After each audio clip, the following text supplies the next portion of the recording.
Hello, नमस्ते, राम राम। स्वागत है आप सभी का जतिन थ्योरी पॉडकास्ट में। जैसे कि आप सब जानते हैं, मैंने एक सीरीज़ स्टार्ट की है जिसका नाम है डिफरेंट प्रोफेशंस इन ऑस्ट्रेलिया, जिसमें हम सभी डिफरेंट डिफरेंट प्रोफेशंस के एक्सपर्ट्स के साथ बैठकर उनसे बातचीत कर रहे हैं, उनकी जर्नी को शेयर कर रहे हैं ताकि उनके अप्स एंड डाउन से हम सीख सकें और आपको भी सिखा सकें, ताकि वो गलतियाँ आप दोबारा ना दोहराएँ। और आज के हमारे गेस्ट बहुत ही ख़ास हैं। आज के जो हमारे गेस्ट हैं, उनके बारे में मैं कुछ ऐसा कहना चाहूँगा कि वो जब आज से 18 वर्ष पहले भारत देश से निकले, अपने परिवार, बच्चों के साथ एक अनजान देश में, अनजान परिस्थितियों में अपने सपनों को पूरा करने के लिए, और उनको सिर्फ एक उम्मीद थी, एक विश्वास था, एक हौसला था कि मैं एक दिन कामयाब होकर एक नई मुकाम हासिल करूँगा। और उन्होंने इसी दौरान ऑस्ट्रेलिया, साउथ ऑस्ट्रेलिया में आके बहुत बड़े मुकाम हासिल किए, जो कि आज फाइनेंशियल इंडस्ट्री में एक जानी-मानी हस्ती हैं। साथ ही साथ वो कम्युनिटी में बहुत ही एक्टिव रहते हैं और उनकी जर्नी बहुत ही इंस्पिरेशनल है सभी के लिए। उनसे हम जानेंगे उनके बिज़नेसेस के बारे में, माइंडसेट के बारे में। और पहले मैं आपको बताना चाहता हूँ कि उन्होंने अपनी कंपनी शुरू की थी और जो कि बहुत ही सक्सेसफुल वो रन कर रहे हैं। इसका नाम है मनी मर्चेंट फाइनेंशियल सर्विसेज, जिसके द्वारा उन्होंने हजारों लाखों फैमिलीज को उनका ड्रीम होम लेने में उनकी मदद की। इसके साथ-साथ उन्होंने रीजनल ऑस्ट्रेलिया क्लियर वैली में हेरिटेज लॉज को टूरिज्म को समर्पित किया। वो बहुत बुलंदियों को छू चुके हैं, एशियन कम्युनिटी को रिप्रेजेंट कर रहे हैं, और उनके प्रयत्नों को देखते हुए और उनके हौसले को देखते हुए साउथ ऑस्ट्रेलिया की एक मेजर पार्टी, लिबरल पार्टी से उनको अपर हाउस के लिए टिकट मिली है, जिस पर मैं पर्सनली उन पे बहुत प्राइड करता हूँ। एज ए माइग्रेंट वो इस कंट्री में आए और आके इस लेवल तक पहुंचे, पूरे साउथ ऑस्ट्रेलिया में अपनी रिप्रेजेंटेशन कायम की। सो मैं उनको जोरदार तरीके से वेलकम करना चाहूँगा हमारे YouTube channel Jatin theory quotes पे, mister KD Singh. Welcome to our podcast sir. नमस्ते Jatin, thank you so much for having me on this podcast. बहुत बहुत धन्यवाद आपका इस पॉडकास्ट के लिए। और बताइए, क्या जानना चाहते हैं आप? सर, मैं आपसे शुरू से जानना चाहूँगा, कब आप इस कंट्री में आए और आपका जीवन का उतार-चढ़ाव कैसा आपका स्ट्रगल रहा? जतिन, मैं सबसे पहले आया था 2007 में, और उसके तब मैं अकेला आया था। और उसके बाद 2008 में मैं अपनी फैमिली के साथ आया। मेरी वाइफ और मेरा एक बेटा था जी। हम 3 सूटकेस लेके पहुंचे थे यहाँ पे एडिलेड में जी। 2008 28 मार्च की बात है जी। और बस वहीं से ये नई जर्नी शुरू हुई। ये ऑस्ट्रेलिया ने हमें अपनाया, हमने ऑस्ट्रेलिया को अपनाया, और बस इसी अपनेपन में चलते चले गए। और आज इस मुकाम पे हैं कि मैं पीछे मुड़ के देखता हूँ तो है ना कि किसी ने कहा है कि मैं तो अकेला ही निकला था जानिबे मंजिल की ओर। जी। मैं तो अकेला ही निकला था जानिबे मंजिल की ओर, लोग मिलते गए और कारवां बनता गया। तो बस कुछ ऐसी सी जर्नी थी।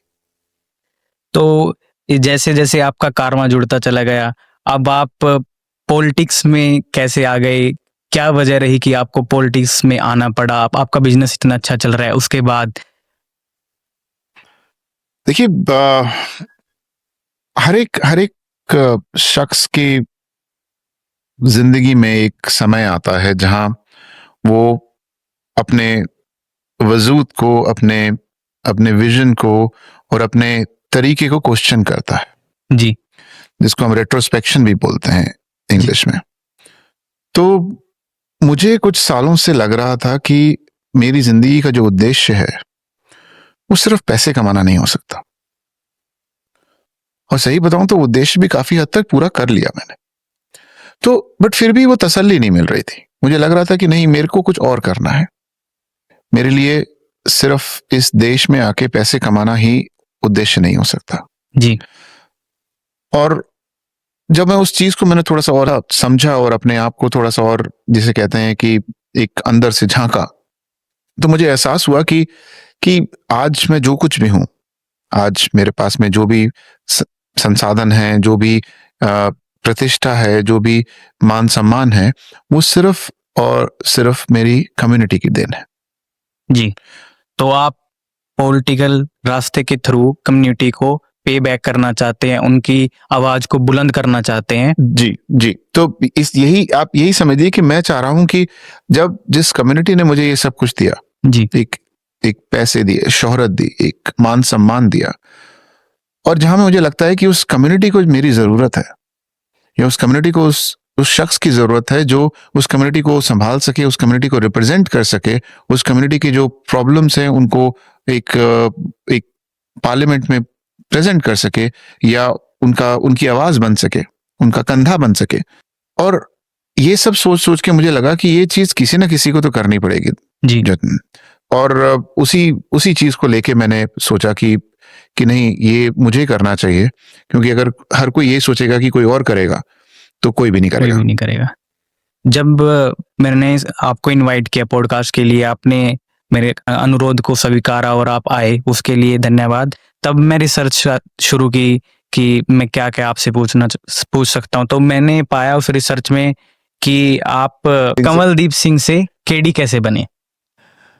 हाँ, क्या है ना कि कंवलदीप सिंह जो है वो एक लंबा नाम है, और जहाँ हम ऑस्ट्रेलिया में आए हैं, यहाँ पे जो लोग हैं, जो ऑस्ट्रेलिया के रहने वाले हैं, जो ऑस्ट्रेलिया में पले बड़े हैं, ऑस्ट्रेलिया की इंग्लिश समझते हैं, उनके लिए उसका ना प्रोनाउंस करना थोड़ा डिफिकल्ट होता है, उनकी जबान रोल हो जाती थी उसके अंदर, जी, और कोई सही बोल ही नहीं पाता था। कोई कंवल बोलता था, कोई कमल बोलता था, कोई कनवल बोलता था। तो ये बड़ा ही तकलीफ वाली बात हो जाती थी। एक बड़ी अजीब सी बात है कि आज, क्योंकि तुमने ये पूछा, मैं खुद सोचने में मजबूर हूँ कि ये केडी नाम आया कहाँ से। तो जब मैं शुरू में यहाँ आया था, तो मेरा नाम थोड़ा सा कठिन है, तो यहाँ पे लोगों को उसको बोलने में दिक्कत होती थी, और बड़ी विचित्र तरीके से वो नाम बोले जाते थे, और काफी फनी भी होते थे। मुझे आज भी याद है, मैं एक ट्रेनिंग में गया था किसी कॉन्फ्रेंस हॉल में, और वहां मेरे नाम का एक कार्ड पड़ा हुआ था, और उस पे केडी सिंह लिखा हुआ था। और मैंने वो कार्ड वहां से उठाया, और पहले मैं अपना नाम ढूंढता रहा, मुझे नहीं मिला। फिर मैंने उसके वहां के जो ऑर्गेनाइजेशन उनसे पूछा, साहब मेरा नाम कहाँ है? उसने बोला, आपका नाम क्या है? मेरा नाम कंवलदीप सिंह है। कहता, हाँ, तो आपका नाम ये रखा हुआ, हमने आपका नाम केडी सिंह कर दिया। मैंने कहा, आपने हमारा नाम केडी सिंह कर दिया? बोले, हाँ, कि छोटा नाम रखना था, इतना जगह नहीं थी उस जगह उस पे लिखने की, जी, जी, तो हमने वो केडी सिंह कर दिया। जी, और बहुत ही जैसे कहते हैं ना कि एक कोइंसिडेंस वाली बात है कि जब मैं वहां अंदर गया, तो मेरा नाम 2-3 बार बुलाया गया किसी वजह से, या किसी क्वेश्चन की वजह से, और हर बार उन्होंने केडी सिंह करके बुलाया। और उस दिन से फिर मेरा नाम हर जगह केडी होना शुरू हो गया। तो मेरा आधिकारिक रूप से जो ऑफिशियल नाम है वो कंवलदीप सिंह ही है, बट हाँ, लोग मुझे केडी सिंह के नाम से अब ज्यादा जानते हैं। जी।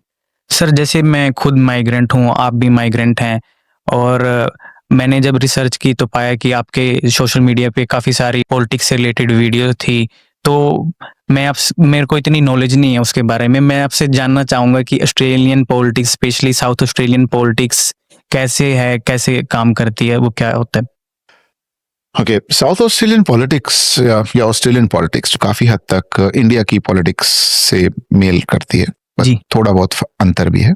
यहाँ पे जो इस पॉलिटिक्स मॉडल को फॉलो किया जाता है उसको वेस्टमिनिस्टर सिस्टम बोलते हैं, जहाँ पे 2 मेजर पार्टीज होती हैं, जिसमें आज की तारीख में जो 2 मेजर पार्टीज हैं वो लेबर है और लिबरल है।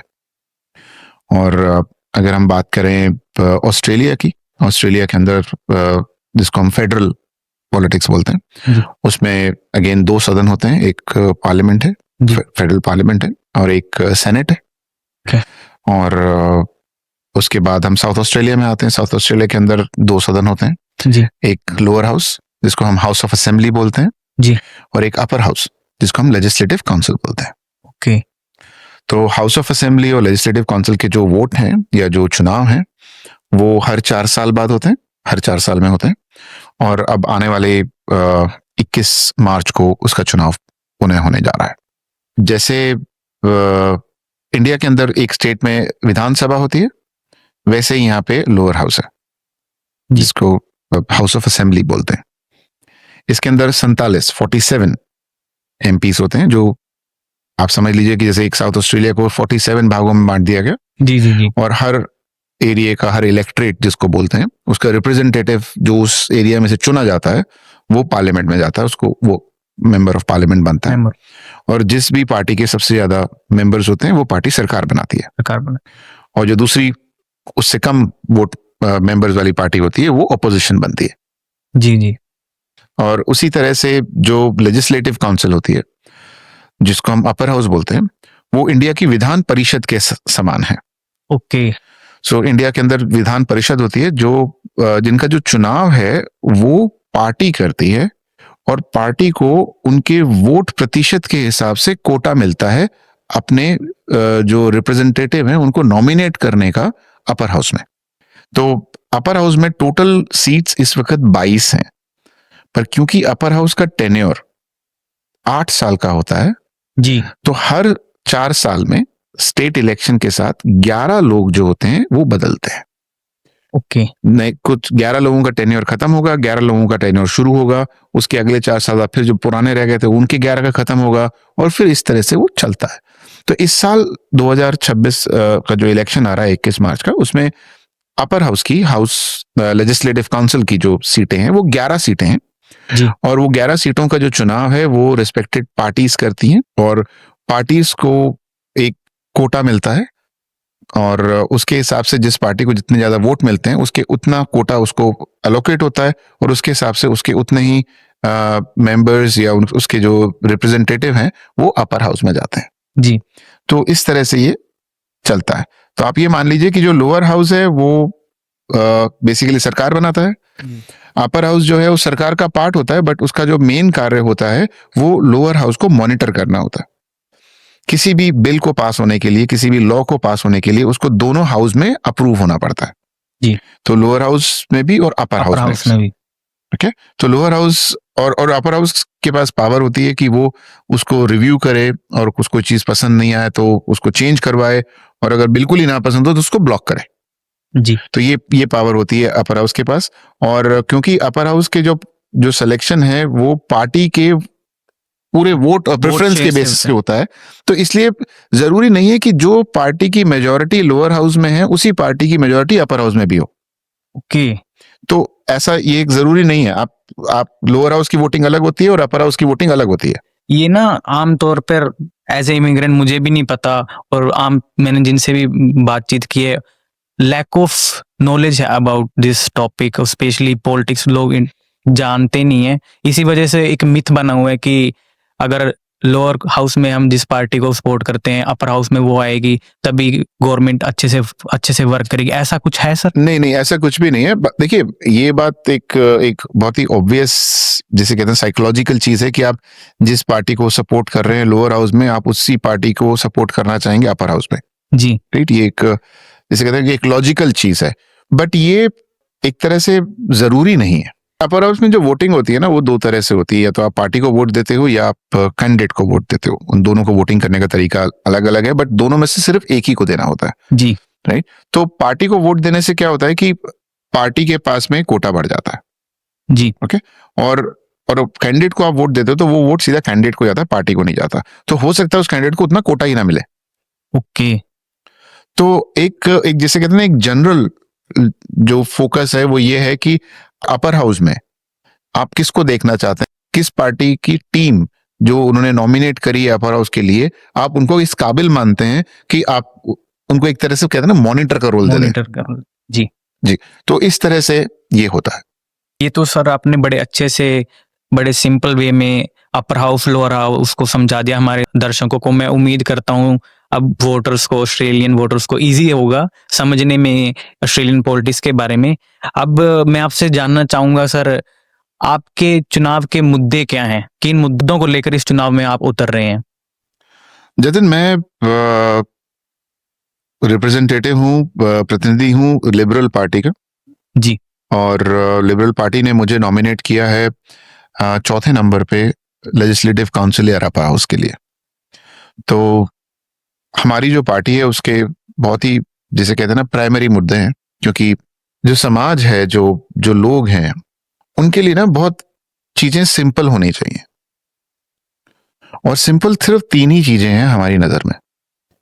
एक, कॉस्ट ऑफ लिविंग, जिसको कहते हैं कि महंगाई को कैसे कंट्रोल किया जाए। दूसरा, एक हेल्थ सिस्टम, कि किस तरह से हेल्थ सिस्टम को अप्रोचेबल बनाया जाए, किस तरह से लोगों को हेल्थ सिस्टम पे भरोसा हो, और किस तरह से जिसको जिस चीज की आवश्यकता है हेल्थ में उसको वो टाइम पे मिले जी। और उसका वो फायदा उठा सके। और तीसरा होके भी उतना ही इंपॉर्टेंट है वो है सेफ्टी। हमारी कम्युनिटी को, हमारे जितने भी लोग हैं जो ऑस्ट्रेलिया में रहते हैं या साउथ ऑस्ट्रेलिया में रहते हैं, वो किसी भी रिलीजन से हों, किसी भी कास्ट से हों, किसी भी एथनिसिटी से हों, या किसी भी सोच से ताल्लुकात रखते हों, उन सबको सेफ फील करना चाहिए। सेफ्टी तो चाहे वो पर्सनल सेफ्टी हो, चाहे वो बिजनेसेस की सेफ्टी हो, चाहे वो जितना भी गवर्नमेंट का इंफ्रास्ट्रक्चर है उसकी सेफ्टी हो। हमारा ये उद्देश्य है कि हम इन 3 मुद्दों पे हम फोकस कर रहे हैं।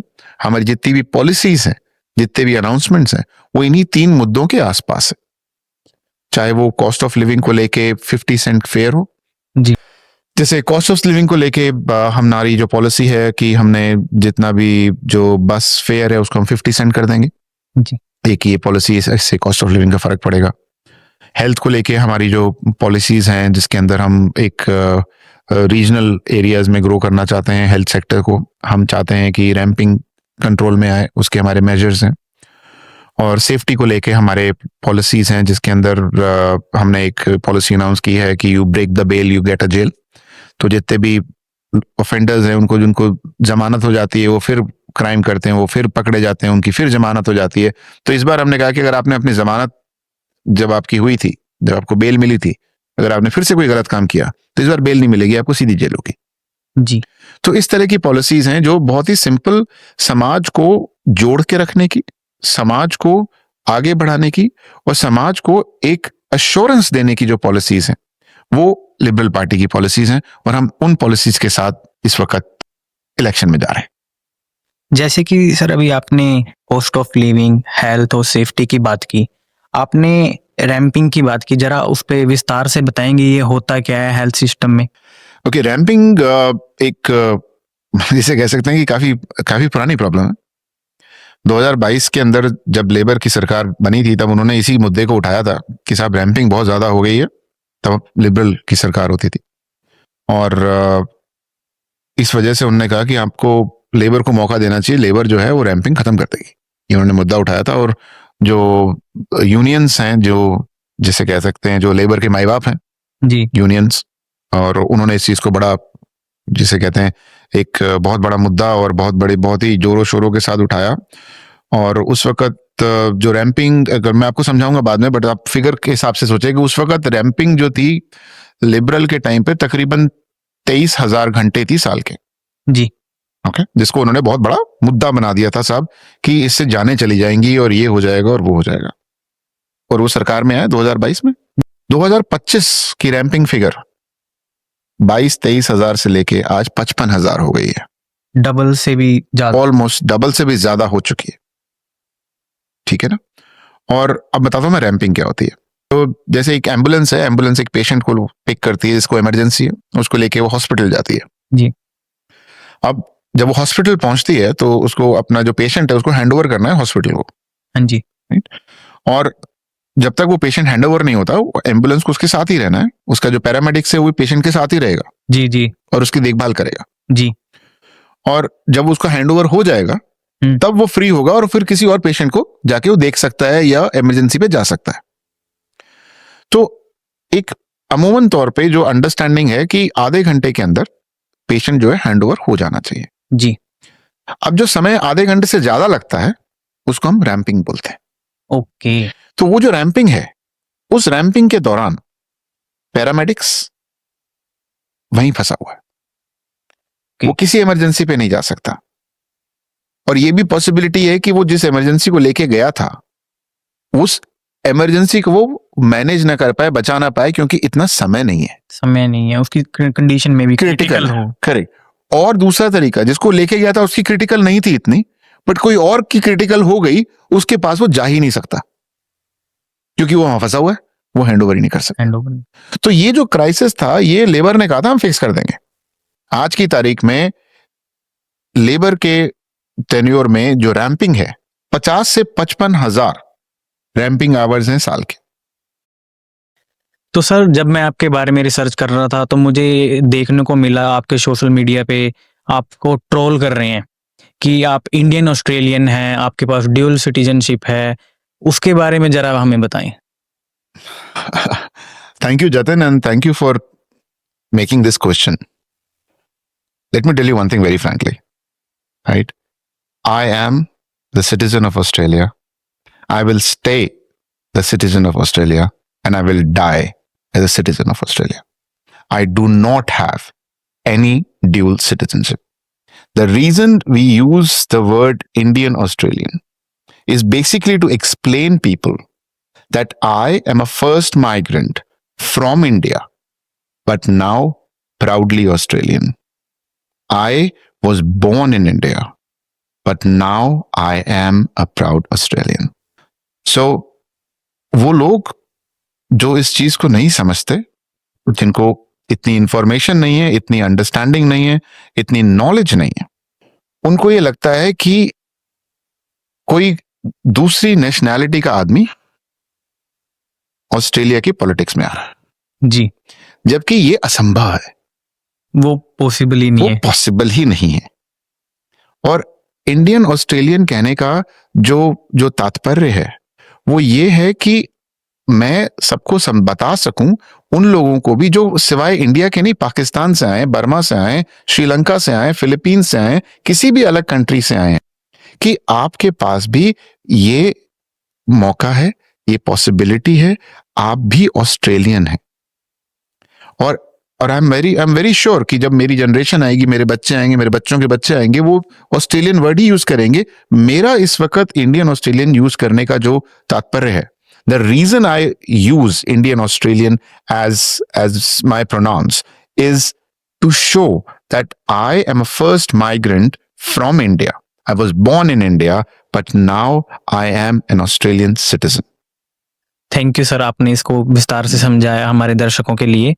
और एक और चीज जब मैं देख रहा था, मैंने कहीं पे पढ़ा कि यहाँ पे अगर वोट नहीं देते हैं तो कुछ फाइन लगता है। मेरे को क्लियर उसका पता नहीं लगा कि फाइन लगता है, ये सच है या नहीं है, उसके बारे में जरा आप बताएं हमें। जी बिल्कुल जतिन, ये बिल्कुल सही है। जितने भी सिटीजन हैं ऑस्ट्रेलिया के, उन सबको वोटिंग करना अनिवार्य है। ये मैंडेटरी वोटिंग है ऑस्ट्रेलिया के अंदर। वोटिंग करने के बहुत सारे तरीके हैं।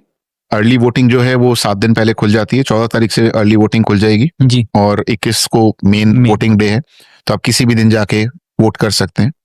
पोस्टल वोट अवेलेबल है, अगर आप पोस्ट से करना चाहते हैं, आप जा नहीं सकते हैं, आपको कोई परेशानी है, आपको चलने फिरने में तकलीफ है या कोई डिसेबिलिटी है, आप पोस्टल वोट कर सकते हैं। आप फोन से भी वोट कर सकते हैं, तो ये सुविधा भी अवेलेबल है कि आप फोन करके अपने आप को आइडेंटिफाई करके आप वोट कर सकें। ये मैंने पहली बार सुना है, फोन से भी वोट करते जी, सकते आप हैं। फोन वोटिंग भी कर सकते हैं। और इसके अलावा अगर आप किसी भी वजह से वोट नहीं करते और आपके पास में कोई बहुत ही इंपॉर्टेंट कारण नहीं है वोट ना करने का, तो यस, उसके ऊपर फाइन भी लगता है। आमतौर पर कितना फाइन होता है सर? वो देखिए, वो फाइन जो है वो 2-3 कैटेगरीज हैं। आप ये मान के चलिए कम से कम $115 का तो लगेगा ही लगेगा। ये आपकी लापरवाही है, फाइन होने की आवश्यकता ही नहीं है। आपकी जिम्मेवारी है, आप सबको वोट करना चाहिए। ये डेमोक्रेसी है। अगर आप वोट नहीं करेंगे तो फाइन तो होगा ही होगा। वो शख्स चुना जाएगा जिसको शायद आप नहीं चुनना चाहते।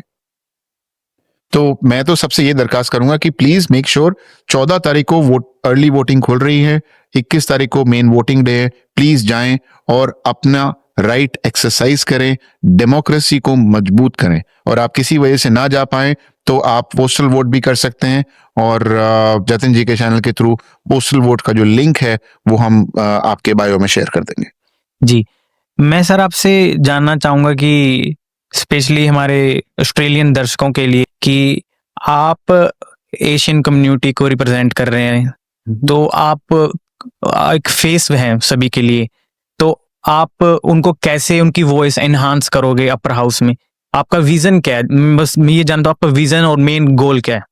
जतिन, मेरा विजन भी और मेरे पॉलिटिक्स में आने का जो कारण भी वो बहुत सिंपल है कि हमारी जो कम्युनिटी है, और मैं साउथ एशियन कम्युनिटी की बात कर रहा हूँ, मैं अगर इंडिया बोलता हूं तो उसका मतलब सिर्फ इंडिया एज अ नेशन नहीं होता, उसका मतलब इंडिया एज अ सब कॉन्टिनेंट होता है, जिसमें 7-8 देश आते हैं। हम लोगों की जो पॉपुलेशन है, जो हम लोगों की कंट्रीब्यूशन है, वो साउथ ऑस्ट्रेलिया में बढ़ती चली जा रही है। पिछले 8 सालों में हमारी पॉपुलेशन डबल हो चुकी है जी।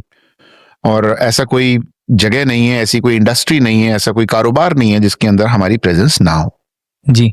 आप चाहे हॉस्पिटल में जाएं, आप सुपरमार्केट में जाएं, आप पेट्रोल पंप पे जाएं, आप ट्रांसपोर्ट में जाएं, आप स्कूल में जाएं, आप अस्पताल में जाएं, आपको हर जगह इंडियन सब कॉन्टिनेंट के लोग मिलते हैं। जी। एक ही ऐसी जगह है जहां पे नहीं मिलते, और वो है साउथ ऑस्ट्रेलिया की पार्लियामेंट।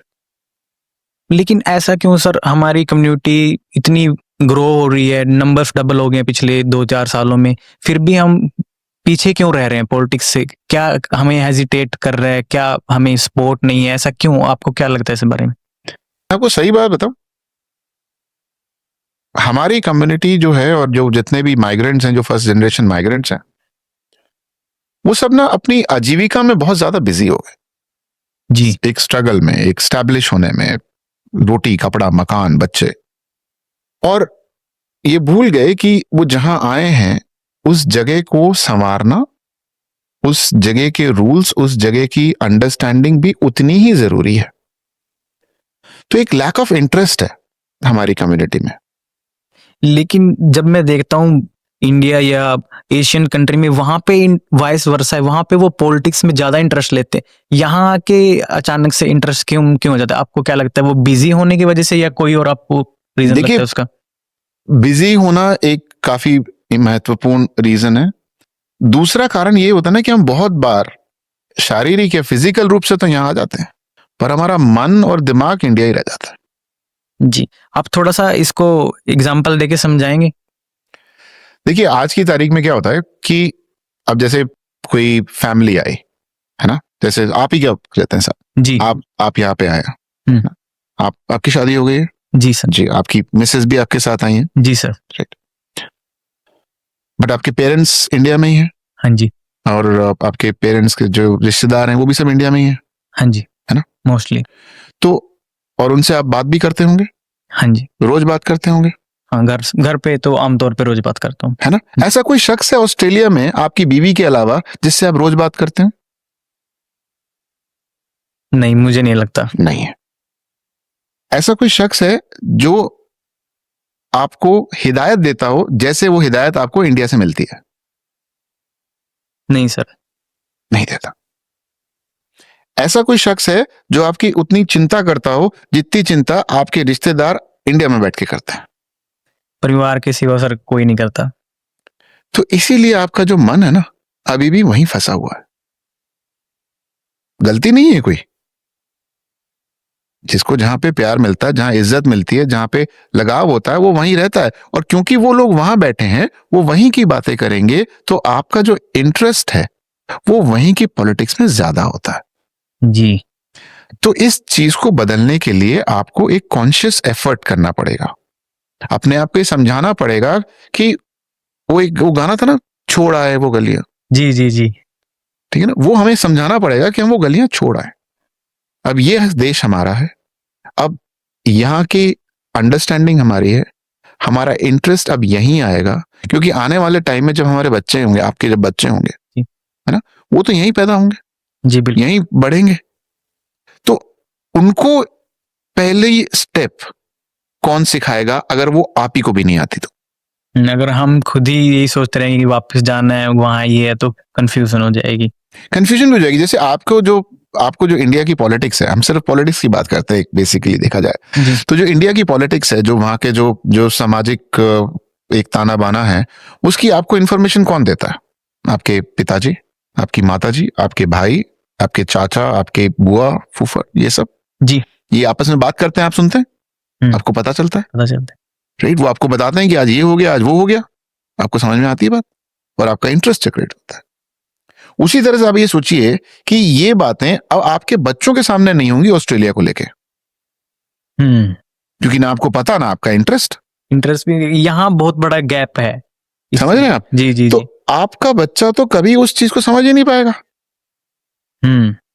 तो इसलिए हमारे लिए जरूरी है और हम सबके लिए जरूरी है कि हम ऑस्ट्रेलिया की पॉलिटिक्स में इंटरेस्ट लें, ये समझें कि कौन सी चीज कैसे चलती है, वोटिंग कैसे होती है, सरकार कैसे बनती है, लॉज कैसे पास होते हैं, किस चीज की क्या राइट्स हैं, इसको हम समझें।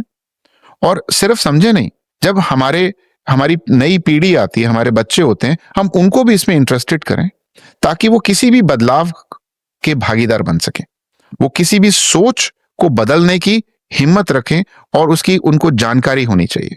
तो ये बहुत जरूरी है हम सबके लिए कि हम अपने आप को थोड़ा सा अपनी जो जैसे कहते हैं कि हमारी जो मदरलैंड है उसकी पॉलिटिक्स से बाहर निकालें और जहां हम हैं, जिसको हम कर्म भूमि कहते हैं, अपनी इस कर्म भूमि की पॉलिटिक्स को समझें।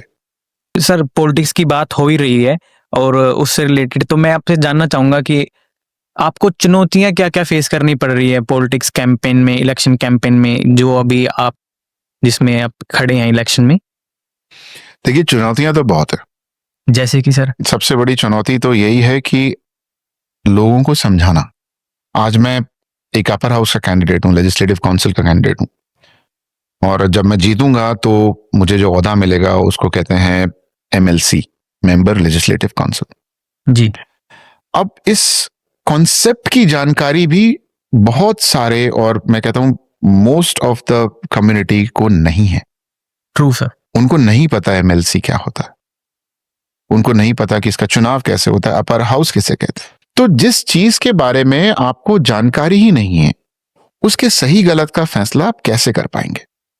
तो ये मेरा सबसे बड़ा चैलेंज है, और इसीलिए मैं बहुत सारे वीडियोस बना रहा हूँ, एक एजुकेशन कैंप्स लगाता हूँ, सेमिनार्स करता हूँ, एक कम्युनिटी मीटिंग्स करता हूँ, उनको समझाता हूँ कि क्या होता है, कैसे वोट करा जाता है, क्या उनके जो अपर हाउस और लोअर हाउस की जो डिफरेंशिएशन क्या है, उनके उनके काम करने के तरीके क्या हैं, और किस तरह से वो लोग और जितनी जो अपनी कम्युनिटी है, जो अपने वोटर्स हैं, वो किस तरह से उस चीज का इफेक्ट डाल सकते हैं, वो किस तरह से अपना इनपुट दे सकते हैं, और जो उन्हें पसंद है हम उनको कैसे चुनाव कर सकते हैं। तो मेरे लिए सबसे बड़ी जो चुनौती है इस पूरे कैंपेन की, वो है कि जो हमारे जितने भी इंडियन, ऑस्ट्रेलियन या इंडियन सब कॉन्टिनेंटल के जो माइग्रेंट्स हैं, उनकी इंफॉर्मेशन और उनका इंटरेस्ट दोनों ऑस्ट्रेलियन पॉलिटिक्स के लिए बहुत कम है। ये मेरा सबसे बड़ा चैलेंज चल रहा है यहाँ पे। जी, जैसे कि अभी आपने बताया कि आप पॉलिटिकल अवेयरनेस सीरीज बना रहे हैं, कैंपेन कर रहे हैं, उसी दौरान मैं आपकी वीडियोस देख रहा था तो मुझे एक वीडियो मिली स्पेसिफिकली जिसमें आप अपर हाउस के वोटिंग रैंकिंग को बता रहे थे, रैंक 1 2 3 4 5। वो क्या है एक्चुअली मेरे को समझ आया आधा अधूरा सा, तो मेरे को लगता है अगर मेरे को कम आ रहा है तो दर्शकों को भी वो सिंपल वे में समझाएं। आपने अच्छे से समझाया लेकिन और सिंपलीफाई करके उसको समझाएं जरा। चलिए, तो जो अपर हाउस होता है, वो जैसे मैंने आपको बताया लेजिस्लेटिव काउंसिल होता है, उसका भी चुनाव जो है वो लोअर हाउस के साथ में ही होता है जी। तो अपर हाउस का जो बैलेट पेपर होता है वो एक सफेद कलर का बैलेट पेपर होता है जी। जो बड़ा होता है काफी, और उसके अंदर दो हिस्से होते हैं। एक लाइन होती है जिसको रेड लाइन बोलते हैं, एक मोटी सी लाइन होती है, उसके ऊपर पार्टियों के नाम लिखे होते हैं जी, और उसके नीचे कैंडिडेट्स के नाम लिखे होते हैं। ओके। तो आपको एक ही जगह वोट करना है, या तो पार्टियों को में से किसी को चुनना है और या कैंडिडेट में से किसी को चुनना है, आपको दोनों नहीं करने हैं। जी।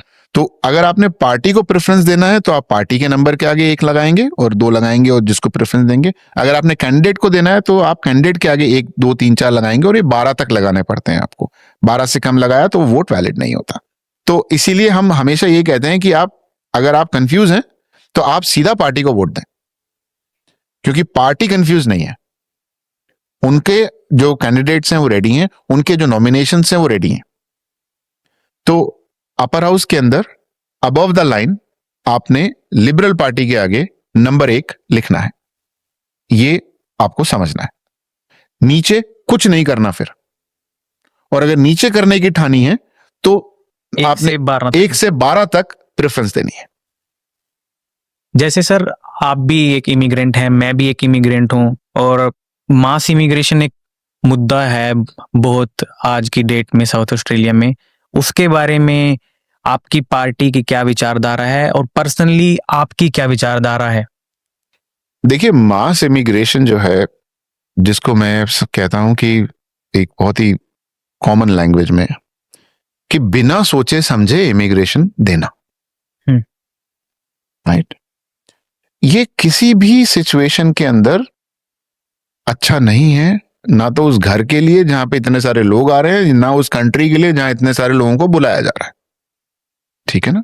आप खुद सोचिए कि आपने अपने घर में गेस्ट बुलाने हैं।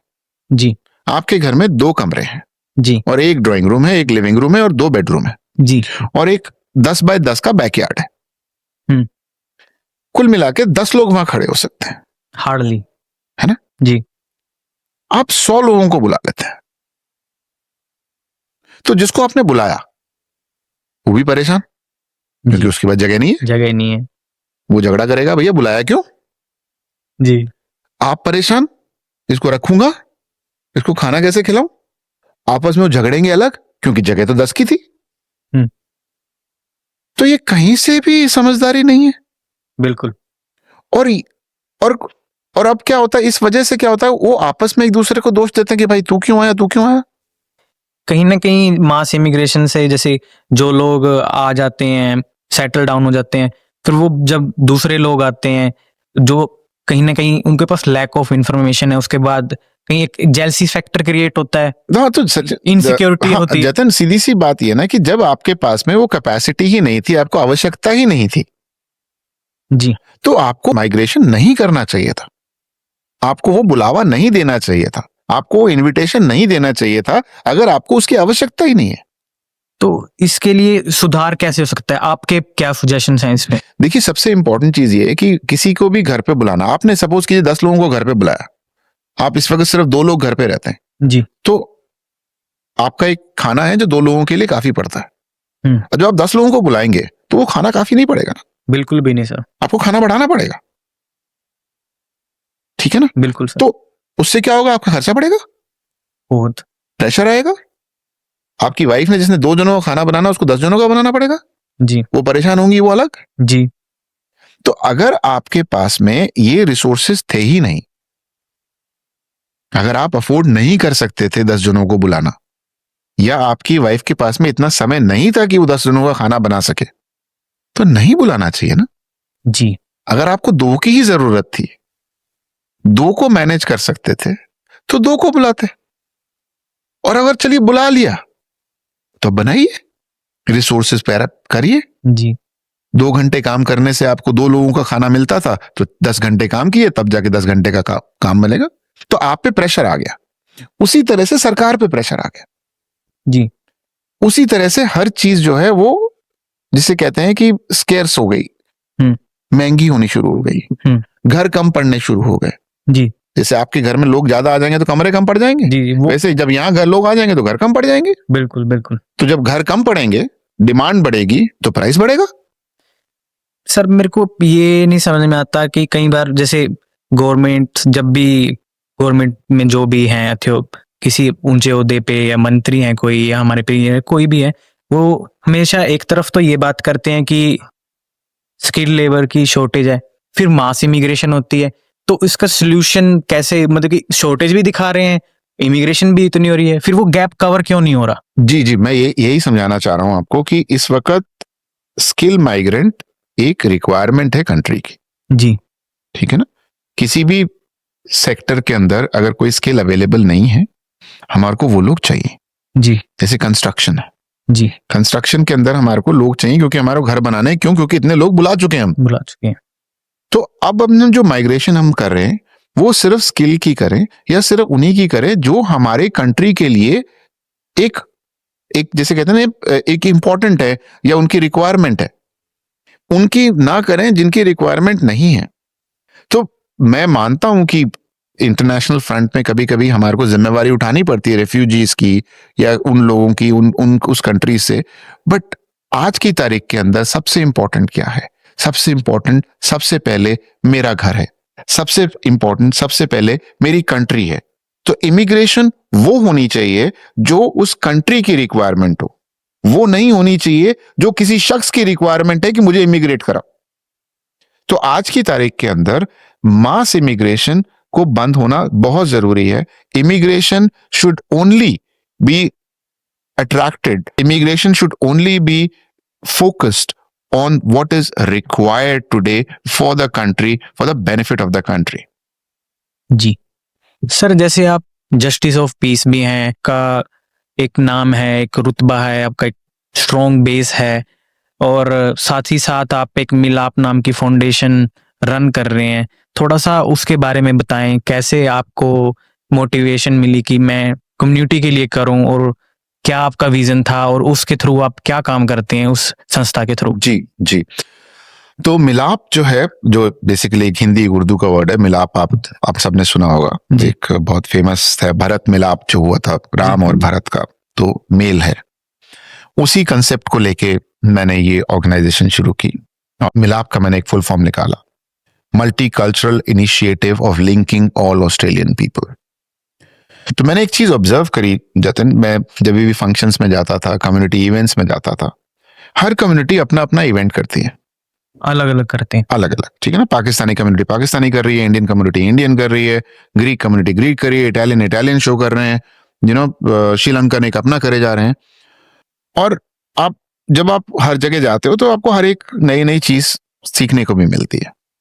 मुझे लगा कि मुझे एक ऐसा प्लेटफॉर्म बनाना है जिसके अंदर मैं इन सारी कम्युनिटियों को एक साथ लेके आ सकूं। जी, कि आप अपना अपना तो कर ही रहे हो, एक अपन मिलके करते हैं, कुछ आपका, कुछ मेरा, कुछ इसका, और उससे एक दूसरे की अंडरस्टैंडिंग आती है, एक दूसरे के कल्चर समझ में आते हैं। जी, उस चीज को सोच के सबसे पहले हमने स्पोर्ट्स में शुरू किया। तो हमने जो एक इंडोर क्रिकेट, बैडमिंटन और टेबल टेनिस के टूर्नामेंट्स कराए। जी, तो मिलाप का सबसे पहला प्रोग्राम वही था, जी, जिसके अंदर इंडिया, पाकिस्तान, बांग्लादेश, श्रीलंका, इन अलग अलग जगहों से टीमें आई और हमने छोटे छोटे मैचेस कराए। और लास्ट वाले दिन, जिस दिन प्राइज डिस्ट्रीब्यूशन था, एक छोटा सा मेला सा बनाया। जी, ठीक है ना। और आपको एक बड़ी इंटरेस्टिंग बात बताता हूं जतिन। जी, हमने वो मेला लगाया और उस मेले के अंदर अलग अलग जो कम्युनिटी से अपने अपने खाने के स्टॉल लगाए। और मैं क्योंकि ऑर्गेनाइजर था तो इसलिए हर स्टॉल पे जा रहा था, देख रहा था, और मतलब मुझे इज्जत मिल रही थी, वो लोग मुझे टेस्ट करने के लिए चीज दे रहे थे। जी, तो एक जगह मैंने एक चीज खाई, उसको वो लाल टुकड़ा बोलते हैं। जी, नेपाल वाले स्टॉल में गया, वहां पे खाई वही चीज, उसको किसी और नाम से बोला जा रहा है। जी, और इंडिया के स्टॉल में आया तो मैंने फिर वही चीज खाई और उसको हम गुलाब जामुन बोलते हैं। इंटरेस्टिंग। और अब उसके बाद श्रीलंका वालों ने भी मुझे वही मिठाई खिलाई किसी और नाम से, वो भी गुलाब जामुन। मतलब कल्चर अलग अलग हैं, खाना और सब कुछ सेम है, लेकिन फिर भी डिफरेंसेस हैं बहुत ज्यादा। नाम बदल गए हैं, नाम बदल गए हैं। जी, जी, वही मिठाई है, वही गुलाब जामुन है जो खा खा के बड़े हुए हैं। पाकिस्तानी बोलते हैं हमारा है, नेपाली बोलता नहीं हमने बनाया, श्रीलंकन बोलते अरे ये तो हमारे यहाँ था, सबके यहाँ था। जी। और गुलाब जामुन इंडिया से पूछो तो वो तो बोलता है साहब गुलाब जामुन यहीं पे बना है। उनका तो सर खाना ही फिनिश होता है उसके में। तो ये जब इस चीज को देख के मुझे इतना हौसला मिला, इतना जिसे कहते हैं कि एक प्रेरणा मिली, और फिर मैंने ये कार्यक्रम और कराने शुरू करे। तो कुछ स्पोर्ट्स हुए और उसके बाद मिलाप को हमने थोड़ा डाइवर्सिफाई किया। सिर्फ कल्चर्स के अलावा हमने हर कम्युनिटी से कुछ आर्टिस्ट्स को उठा के मौका देना शुरू किया मेन स्टेज पे। जी। तो मिलाप ने पार्टिसिपेट करना शुरू किया एडिलेड फ्रेंच में। तो जैसे एक नेपाली लड़का है, अभी नाम नहीं लेना चाहूंगा उनका, वो बहुत अच्छी बांसुरी बजाते हैं, नेपाल से बहुत अच्छी बांसुरी बजाते हैं, और उन्होंने अपनी बांसुरी को बहुत ही वेस्टर्नाइज ट्यून में बजाना सीखा है। तो जब बांसुरी बजाते हैं तो लगता नहीं है कि वो बहुत सिंपल जाएंगे, वो बहुत ही हाई नोट्स पे, और जैसे कहते हैं ना एक बहुत ही बेहतरीन वेस्टर्न म्यूजिक बजा सकते हैं बांसुरी पे। बट उनके पास ना इतने पैसे थे, ना उनके पास रिसोर्सेज थे कि वो अपना टैलेंट किसी को दिखा पाते। तो मिलाप ने उनको स्पॉन्सर किया कि भाई आपको हम स्टेज पे लेके जाएंगे। इतनी टैलेंटेड यंग को अगर मौका मिल रहा है तो उससे बड़ी क्या बात है कि जहां यूथ को गाइडेंस मिलती है तो माइग्रेंट्स को, स्पेशली जिनको पता नहीं है, लैक ऑफ गाइडेंस में, तो वो बहुत बड़ा सहारा होता है सर उनके लिए। और आप बहुत अच्छा काम कर रहे हैं सर इस फाउंडेशन के जरिए। मैं उसके वीडियोस देखता रहता हूँ और बहुत मज़ेदार होते हैं जब अलग अलग कम्युनिटीज़ के लोग मिलकर एक देश को बनाते हैं, क्योंकि हम इस लैंड पे हैं, ये लैंड भी माइग्रेंट से मिलके, अलग अलग कल्चर से मिलके बना है, तो आप उसको और प्रमोट कर रहे हैं तो बहुत ही अच्छा लगता है सर। देखिए, जो मिलाप का जो ऑब्जेक्टिव है वो बेसिकली है कि अलग अलग कम्युनिटीज को, अलग अलग कल्चर्स को एक प्लेटफॉर्म पे लेके आना, अलग अलग टैलेंट्स को, अलग अलग कम्युनिटी में मौजूद टैलेंट्स को एक मेन स्टेज देना, ताकि वो और उभर सकें और हमारी कम्युनिटी को और आगे ले जा सकें और स्ट्रांग बना सकें। सो जैसे जैसे सर ने अपनी कहानियां, अपने किस्से, अपना विजडम, अपनी नॉलेज शेयर की, हम इस पॉडकास्ट के एंड की तरफ बढ़ रहे हैं। मैं सर से एक अंतिम सवाल पूछना चाहूंगा। सर, आपका लास्ट में जाते जाते हमारे दर्शकों के लिए आप क्या कहना चाहेंगे? देखिए, मैं आपके दर्शकों को और उन सब सुनने वालों को या देखने वालों को ये कहना चाहता हूं कि मैं जिस चीज से सबसे ज्यादा प्रेरित हुआ वो दो चीजें थी। एक, जो महात्मा गांधी ने कहा, be the change you want to see in the world.